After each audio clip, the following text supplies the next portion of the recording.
വയോധികൻ ഷോക്കേറ്റ് മരിച്ച സംഭവത്തിൽ കേസെടുക്കാൻ സാധ്യത. മനഃപൂർവ്വമല്ലാത്ത നരഹത്യക്ക് കേസെടുക്കാൻ സാധ്യതയാണ്.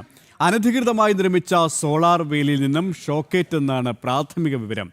മരിച്ച വിൻസെന്റിന്റെ മൃതദേഹം പോസ്റ്റ്മോർട്ടത്തിന് ശേഷം ഇന്ന് സംസ്കരിക്കും. വിവരങ്ങളുമായി MS വീണ ചേരുകയാണ്. വീണ, ഇന്നലെ വൈകിട്ടോടെയാണ്, സന്ധ്യയോടെയാണ് ഇത്തരത്തിലുള്ള ദാരുണമായൊരു സംഭവം ഉണ്ടായത്.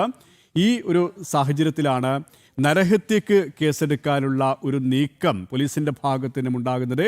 നടപടികളുമായി ബന്ധപ്പെട്ട് മറ്റു വിവരങ്ങൾ എന്തൊക്കെയാണ് വീണ?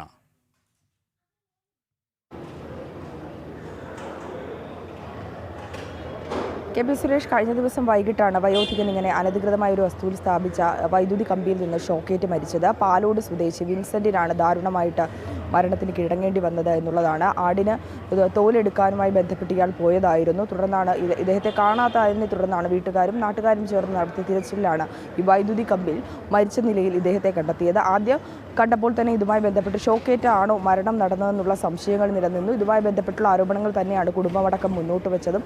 തുടർന്ന് പോലീസും ഒപ്പം തന്നെ നാട്ടുകാരും ഫയർഫോഴ്സും എത്തിയാണ് മൃതദേഹം തിരുവനന്തപുരം മെഡിക്കൽ കോളേജ് ആശുപത്രിയിലേക്ക് മാറ്റിയത്. ഇപ്പോൾ പോസ്റ്റ്മോർട്ടവുമായി ബന്ധപ്പെട്ട വിവരങ്ങളാണ് പുറത്തു വരുന്നത്. ഈ വിവരത്തിലാണ് പ്രാഥമികമായി ഷോക്കേറ്റ് കൊണ്ടാണ്, വൈദ്യുത ആഘാതമാണ് മരണത്തിന് കാരണം എന്നുള്ള വിവരമാണ് പുറത്തു വരുന്നത്. ഇതിൻ്റെ അടിസ്ഥാനത്തിൽ വീട്ടുകാർ നൽകിയ വിവരങ്ങളുടെ അടിസ്ഥാനത്തിലൊപ്പം തന്നെ വൈദ്യുത വേലിയിൽ മരിച്ചു കിടന്ന അങ്ങനെയാണ് ഇദ്ദേഹത്തെ കണ്ടെത്തിയതും. അതിനാൽ തന്നെ ഇതുമായി ബന്ധപ്പെട്ട് മനഃപൂർവ്വമല്ലാത്ത നരഹത്യക്കാണ് പോലീസ് ഇപ്പോൾ കേസെടുത്തിരിക്കുന്നത്. കാരണം ഈ വൈദ്യുതി കമ്പി സ്ഥാപിക്കുന്നത് സ്വകാര്യ വ്യക്തിയുടെ വസ്തുവാണ്.